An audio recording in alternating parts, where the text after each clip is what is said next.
Pagkatapos ay sinabi niya na ang dalawang babae ay napakaganda at matalino na ang kanyang puso ay kumikislap nang makita ang mga ito.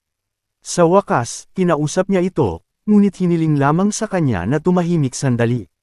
Nagsimula siyang mag-isip tungkol sa batang babae, tungkol sa kung gaano siya tuso at matapang na nakikipag-usap sa kanya tungkol sa unyon ng siyam na pundasyon at unyon ng leon. Naiinis siya na parang nakikita mismo ng dalaga. Hindi makapaniwala si Chang na maaaring mawala ang pagiging cool ni Sao dahil sa isang babae, at ngayon ay mas nagustuhan niya si Fox. Alam ng maaga ng young mistress kung paano niya ito pakikitunguhan at inaasahan ito. Napagtanto din niya na marahil ay naisip nila na maaari nilang mapupuksa siya sa isang iglap kung kailan nila gusto, kahit na ang kanilang pangunahing bentahe ay pera, ngunit ang pera ay hindi katumbas ng kanilang kapangyarihang militar. Ang Iron Alliance ay may hawak na puwersa na walang sinumang maglakas loob na tutulan, ngunit ang kanilang buong potensyal ay maisa sa katuparan lamang kung lahat ng tatlong alyansa ay magsanib puwersa. Sa ngayon, gustong kontrolin ng bawat alliance ang dakilang Celestial Trade Union, at iyon ang dahilan kung bakit kailangan nilang bumili ng oras at gamitin ang kapangyarihang ito. Kaya naman binanggit ni Mistress ang Union of the Lion sa Nine Foundation sa usapan, napagtanto ng dalaga na sadyang ipinapalim ng Mistress na hindi tatayo ang siyam na Foundation at Lion Unions kung sinubukan ng Five Dragon Union na supilan ang trade union. Wala na siyang inaasahan mula sa young mistress, ngunit gayunpaman, nagalit ang ginang nang marinig na tinawag siya ni Ren na Fox na sobrang nakakasakit sa kanya.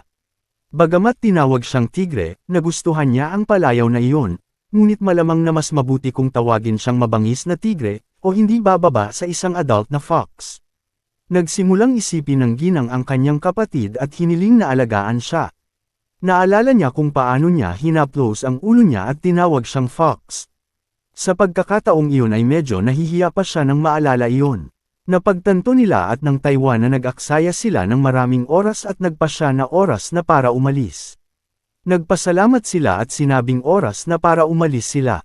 Sina Elder Hong at Master Dan ay batiin sila ng swerte. Tumalikod si Soyo at lumakad ng ilang hakbang pasulong ang ulo ay sinabihan si Chong na magpadala ng salita sa lahat ng sangay ng Merchants Union na si Master Dan ay dapat makatanggap ng tulong saan man siya magtanong. Para dito, ngunit hindi para abalahin siya, maliban kung hihilingin niya ito, at panatilihin ang lahat ng ito sa mahigpit na pagtitiwala. Samantala, sinundan naman ng mga mata ng dalaga si Master Dan. Nais niyang maging katulong niya sa landas ng mga pagsubok, ngunit hindi ito gagana, kahit na hindi siya magiging pabigat sa kanya, at maaari silang tumulong sa bawat isa sa anumang sitwasyon. Gayunpaman, napagtanto ni Soyo na kailangan niya ng isang bagay mula sa kanya, at gagawin niya ang lahat upang makuha ito mula sa kanya, at kailangan niyang laging mag-ingat, kaya naman tiyak na hindi gagana para sa kanila ang gayong pakikipagsosyo. Hahadlangan lang siya nito. Naalala niya ang pag-uusap na ito sa kanya, at napagtanto na bubuksan lamang ng lalaking ito ang kanyang puso sa isang tao na tapat sa kanyang intensyon. Hindi na siya dapat naghinala sa simula pa lang. Samantala, ang bata at ang sage ay umalis na sa kanilang paglalakbay, at ang sage ay nagtanong sa kanya kung sinabi niya na sila ay pupunta sa Anhai, ngunit kung saan eksaktong sumagot si Soyu, dahil ang bata ay nakapagdesisyon na, ang matanda, walang masabi, bagamat binalaan niya siya na ito ay lubhang mapanganib doon, hindi banggitin ang Five Dragon Union. Ang buong lugar na ito ay masasabing backyard ng Namgang clan. Ngunit kailangang malaman ng bata ang katotohanan, at hindi siya makikipag-away. Gayunpaman, sinabi sa kanya ng matalinong tao na walang pinagkaiba kung siya lamang ang matatag na makatayo sa kanyang mga paa, kung gayon walang tatayo. Napakahaba ng paglalakbay nila, at nagpa siya si Soyo na huwag magsalita, ngunit magmadali. Pagkaraan ng ilang sandali, sumapit ang gabi, at hindi nasisiyahan ng mga sage na kumakain sila ng tuyong karne para sa hapunan. Muli, sinabi niya na mas mahusay na maghanap ng isang kainan o isang inn. Siya nga pala, ni ang buwan o ang mga bituin ay hindi nakikita sa lugar na ito. Ito ay lamang maliit na kadiliman, at napagtanto ni Soyo na maaari silang salakayin sa gayong kadiliman. Sinabi sa kanya ng sage na palagi siyang kumilos ayon sa kanyang konsensya at ayaw niyang isipin ang isang biglaang pag-atake. Pero sa kanya, iba, dahil binaligtad niyang muli ang buhay sa kontinente, ang Moyon, The Five Dragon Union, at maging ang Black Trader Show, hindi ba pwedeng iugnay sa ang mga kaganapang kinasasangkutan ng mga ganitong tao kaya parang may mangyayari, maging away. Bukod dito, ramdam na ramdam ni Soyo ang enerhiya ng mga taong nanunood sa kanila kaagad, isa sa kanila ang tumulak palabas ng sanga. Sa isang saglit ay wala na siya rito, at sa mismong sandaling sinabi ni Soyo na napakadaling salakayin sila rito, palapit ng palapit ang mga nakamasid sa kanila, nang may tumapak na lalaki sa isa sa mga sanga, ay narinig ang kaluskos. Agad na narinig ng mga sage ang langit-ngot na ito. Sa sandaling yun sinabi niya na siya ay palaging kumilos ayon sa kanyang konsensya, at hindi nais na isipin ang tungkol sa isang biglaang pag-atake, kahit na naiintindihan na niya ang lahat, ipinahiwatig niya sa isang tabi na binaligtad niya ang lahat at dapat siyang magbayad, ang pinakapansin sa black mga ngalakal na ngayon ay nakaupo sa mga sanga. Napagtanto ni Soyo na hindi maiiwasan ang isang labanan, at sinabi na mayroong 18 sa kanila, at bawat isa sa kanila ay may tibak. Ang matalinong tao, dahil sa kung gaano sila kalihim na gumalaw, ay hindi inisip na sila ay mga ordinaryong dumadaan. Itinaas nila ang kanilang mga boses upang marinig ng mga taong ito ang kanilang pag-uusap, at ito ay ginawa ng kusa. Ang isa sa kanila ay tumalon sa lupa at nakatayo mismo sa harapan nila nang hindi iniisip ang tamang diskarte. Sinugod lang niya sila gamit ang kanyang sword, sa pag-aakalang gagana ito. Ngunit isang pag-atake mula sa lalaki ang isang baluktot na sword at kaunting dagdag na enerhiya sa lansihin. Ang sigasig na tinakbo ng lalaki, nawala ang paningin nito sa kanyang mga mata, at nang magsimulang kumilos ang espada sa kanyang mga kamay, hindi niya naintindihan ang nangyayari. Lalong nagulat ang lalaki sa lakas ng bata nang magsimulang lumipad at umikot ang katawan nito, saka mabilis itong lumipad pababa sa lupa para makipag-usap sa mga uod. Napanood ng matalinong lalaki ang nangyayari at napagtanto na hindi niya dapat inaasahan na sila ay sumuko ng ganoon kadali. Mukhang walang pahinga ngayong gabi. Napabuntong hininga si Soyo, sumang-ayon sa matalinong lalaki, ngunit walang magawa. Sa pag-inom ng kanyang katas, hinarap ng matanda ang kanyang mga kaaway, hinimok silang huwag magtago at huwag maging duwag. Pagkatapos noon, nilagyan niya ng inumin ang pisngi niya at dinuraan para tumilapon ang mga dilaw na bola sa bibig niya. Gusto niyang ipakita nila ang kanilang mga sarili, ngunit sinaktan niya ang bawat isa sa kanila upang ang kanilang mga katawan ay nasa loob ng mga layer na ito. Gamit ang kanyang kapangyarihan, ginawang acidic ng mga sage ang mga bowl ang ito at kinain nila ang mga katawan ng kanyang mga kaaway. Nais ding ipakita ni Soyo ang kanyang kapangyarihan. Bawat isa sa mga nasusunog na patpat ay lumipad na parang mga palaso patungo sa kalaban. Ang mga nasunog na paa ay kasing talas ng sibat. Madali nilang tinusok ang katawan ng mga kalaban at sinunog pa ang kanilang mga damit. Sanay na sanay ang lalaki kaya ipinako niya ang kanilang mga katawan sa mga puno. Nakaligtas ang isa sa mga kalaban. Lumingalinga sa paligid at hindi makapaniwala na natalo sila ng ganoon kabilis. Ngunit hindi lang iyon. Sinigawan niya ang iba na hindi mabibihag, buhay si Soyo. Kailangang patayin siya sa hitsura ng mukha ni Soyori. Halatang pagod na siya dito. Tumingin siya sa harapan niya at nakita niyang nagsisimula ng bumulusok ang lupa. Sa isang iglap, lumipad ang isang espada mula sa umbok na ito, pinigilan ito ni Soyo gamit ang kanyang kamay, na dinagdagan ang kapangyarihan ng kidlat. Hindi inaasahan ng kalbong kalaban ang pag-unlad na ito dahil akala niya ay malapit na niyang tusukin ang katawan ni Kayes gamit ang kanyang sword. Tanong ni Soyo sa kanya, naisip mo ba talaga na kaya mo akong patayin ng ganoong kahabag-habag na kakayahan? Ang kidlat ay dumaan sa bakal, na binaluktot ang sword blade sa isang accordion, ngunit ang enerhiya ay hindi huminto at dumaan sa hilt, na nakuha ang kamay ng kaaway. Nagliliyab ang kanyang asno sa sandaling iyon, at lumipad siya palabas sa lupang kanyang pinagtataguan. Ang iba ay lumipad palabas tulad niya. Nakatayo doon ang lalaki na nakahawak lang sa lupa gamit ang kanilang mga kamay habang lumilipad sila palabas. Ngunit sa ilang kadahilanan, patuloy silang sumisigaw, hari ng digmaan, mamatay.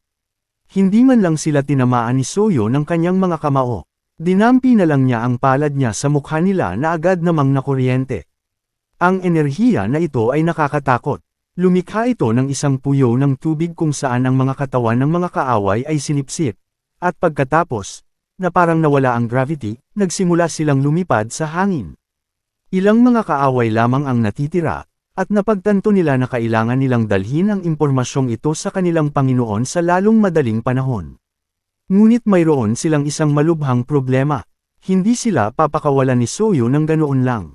Nang makabuo ng isang energy ball, binaril niya ito ng direkta sa likod ng isa sa kanila, na parang on cue, at ayon sa plano ng lalaki, ang ball ito ay nagsimulang mabigla ang lalaki. Pagkatapos ay kinokontrol ito ng kidlat, sinimulan ni Soyo na paikutan ang kalaban, katawan sa lupa tulad ng isang gulong, kaya na-shock lang sa lupa na mayang kanyang katawan ay nagtataas ng alikabok sa paligid niya. Pagkatapos ay tumigil siya sa pag-ikot, at tanging pag-ubo lamang ang maririnig mula sa lalaki. Sa puntong ito, hindi rin sila hahayaang makatakas ng Sage dahil marami siyang tanong.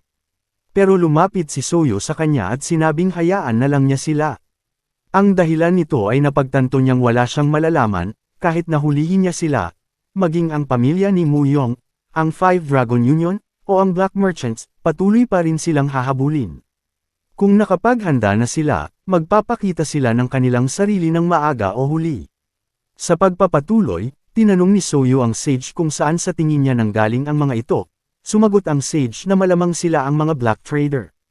Sa ngayon, ang sitwasyon ng pananalapi ng pamilya Muyong ay nag-iiwan ng maraming nais, kaya't hindi nila kayang bilhin ang gayong luho. Mula sa Five Dragons point of view, hindi sila magpapadala ng mga assassin para lang pumatay ng isang tao na hindi nila alam ang pagkakakilanlan. Iyon ay dahil itinuturing pa rin nilang walang karanasan si Dong Shu at isang maliit na problema kung ang Black Merchants ang nasa likod nito. Ang katotohanan na tinawag nila siyang nagtatrabaho at inatake siya ng walang anumang pag-aalinlangan ay nangangahulugan na ito ay nagpapahiwatig na ang tuktok ng Black Traders ay nalaman na, tungkol sa lahat ng mga chismis na itutungkol sa kanya, ngunit ang lahat ng kanilang mga pagpapalagay ay nauuwi na lamang, mga pagpapalagay. Wala silang mahanap na makapagpapatunay sa kanilang pagkakakilanlan, kahit baligtarin pa nila ang lahat, nakainom na ng lason ang mga nakaligtas para magpakamatay. Sa pag-uusap na ito, hindi nila napansin na narating na nila ang isang lugar na tila gateway mula Shaanxi Province hanggang Hanang kumpara sa Taiwan. Maliit ang lugar na ito, ngunit dahil malapit ito sa Yellow River, umunlad dito ang maritime trade. Ang Jizuang ay isang makalangit na lugar. Nang magkasama silang pumunta doon, hindi naintindihan ni Soyo kung saan nagpunta ang matanda, na paulit-ulit na sinasabi na ang alak ng dukang ang pinakamasarap dito. Pagkatapos noon, nawala ang matanda, naiwan si Soyo na nakaupo mag-isa. Gayunpaman, sa sandaling iyon, nakita ni Soyo ang isang lalaki at dalawang iba pa sa likuran niya na lumapit sa kanya. Nagpakilala ang lalaki bilang si Cheng Wu Iku, ang pinuno ng Hongyobi Security Bureau, at nagtanong kung papayag si Soyo kung uupo siya ng walang pag-aalinlangan. Pinayagan naman siya ni Soyo na maupo. Binati rin siya ng mga kasama niya. Napagtanto ni Soyo na maaaring mapanganib ang sitwasyon kung hindi siya mag-iingat. Kaya nagpakilala na rin siya at sinabing natutuwa siyang makilala sila. Ang isa sa kanila ay biglang nakaramdam ng kuryente sa kanyang dibdib. Tinanong siya ng isa kung ayos lang siya. Ang sagot, ayos lang ako, pero hindi ko naintindihan kung ano yon at bakit bigla na lang sumakit. Pagkatapos ay nagsimula silang mag-usap tungkol sa kung sino ang nagmula, kung saan tinalakay nila ang kanilang mga pinagmulan. As one of them thought na may accent si Soyo kay Shaanxi. Napansin ni Soyo na medyo malapit ang pag-uusap ng tatlo, at tinanong sila kung karaniwan na bang makakita ng subordinate na nakaupo sa tabi ng isang leader na nakangiti. Sumagot si Cheng Wu Iku na para silang magkapatid, at sinabing, "Guys, stop drinking this cheap wine." At pagkatapos ay inanyayahan silang subukan ng tunay na alak. Personal niyang dinala. Sinabi rin ng iba na mayroon itong espesyal na panlasa at magagarantiyahan ito. Ngunit itinuro ni Soyo na bagamat mura ito, medyo masarap ang lasa, at pumayag na subukan ang kanilang alak. Ang mga taong ito ay tila kaina hinala pagkatapos maamoy ang alak, sinabi ni Soyo nang may katiyakan na walang maihahambing sa aroma na ito. Kaya binaliktad niya ang baso at humigop ng ilang higop. Isang matalim na ngiti ang lumitaw sa mukha ng lalaki. Sa ilalim ng kanyang bigot, sinabi ng lalaki na ang alak ay talagang mahusay, hindi lamang malakas, kundi pati na rin sa isang ganap na naiibang lasa.